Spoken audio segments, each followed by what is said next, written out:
तर मित्रांनो, आमच्या चॅनलवर नवीन असाल तर चॅनलला नक्की सबस्क्राईब करा.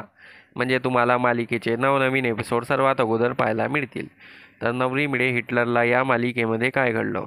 एजे आणि श्वेताच्या लग्नाच्या दिवशी सर्व मंडळी जमले असतात. पाहुण्यांच्या स्वागताची जय्यत तयारी केलेली असते. पण दुर्गाने पाहुण्यांच्या लिस्टमध्ये लीलाच्या घरचे नाव लिहिले नसते. जाणून बुजून लिहिले नसते. तर इकडे बाहेर लीलाच्या घरचे लग्न वेणूवर पोचले असतात. तर तिथे रिसेप्शनिस्ट लीला व लीलाच्या घरच्यांना अडवतात आणि बोलतात, तुमचे नाव या यादीत नाही आहे, तुम्ही आज जाऊ शकत नाही. पण कालिंदी हार मानत नाही. ती त्या रिसेप्शनिस्टला झापते. तेवढ्यात सरस्वती कालिंदीला दिसते. कालिंदी त्यांना आवाज देत असते. तेव्हा तिथे कालिंदीचा आवाज ऐकून सरस्वती आणि लक्ष्मी तिथे येतात. कालिंदी त्यांना विचारते, तुम्ही आम्हाला ओळखता ना? तर सरस्वती बोलते, हो ओळखतो ना. तर सर्व लोकांना आम्ही पार्टीमध्ये बोलवलं आहे, पण तुम्हाला बोलवलं नाही, कारण आम्ही प्रत्येकाला पार्टीमध्ये बोलवू शकत नाही. असं सरस्वती आणि लक्ष्मी त्यांना बोलते आणि त्यांचा अपमान करते. तेवढ्यात तिथे एजे येतात. कालिंदी एजेला आवाज देते, एजे बघा ना, आम्हाला तुम्ही इन्व्हाइट केला आणि हा आम्हाला आज जाऊ देत नाही आहे.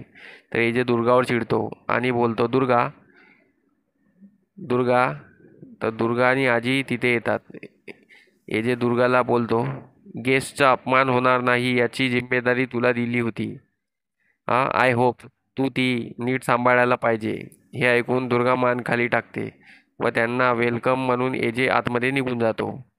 आणि तेवढ्यात आजी तिथे येते आणि कालिंदीची माफी मागते आणि म्हणते, आमच्याकडून तुमची गैरसोय झाल्याबद्दल आम्हाला माफ करा.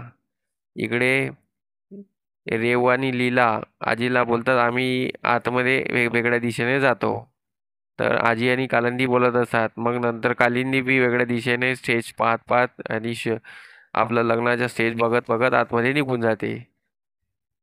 तर इकडे लग्नाची अरेंजमेंट खूप छान पाहून कालिंदीला खूप खुशी वाटते, जाम खुशी वाटते.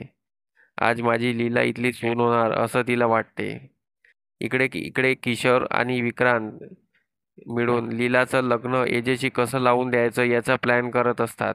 इकडे कालिंदी आपल्या प्लॅन वर्क करत असते. तेवढ्यात कालिंदीच्या समोर लक्ष्मी आणि सरस्वती येते आणि कालिंदीला परत अपमान करते.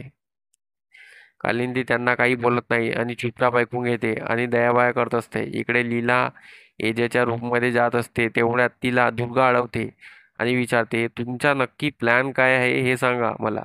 तर लीला दुर्गा एवढी विचारती आहे म्हणून दुर्गाची फिरकी घेते आणि बोलते, माझी मावशी आई इथे यासाठी आली आहे की माझा आणि एजेचं लग्न झालं नाही म्हणून श्वेता आणि एजेचं पण लग्न होऊ देणार नाही, असा तिच्या डोक्यात प्लॅन आहे. हे ऐकून दुर्गा घाबरून जाते. असा काहीसा भाग आपल्याला पाहायला मिळणार आहे. धन्यवाद.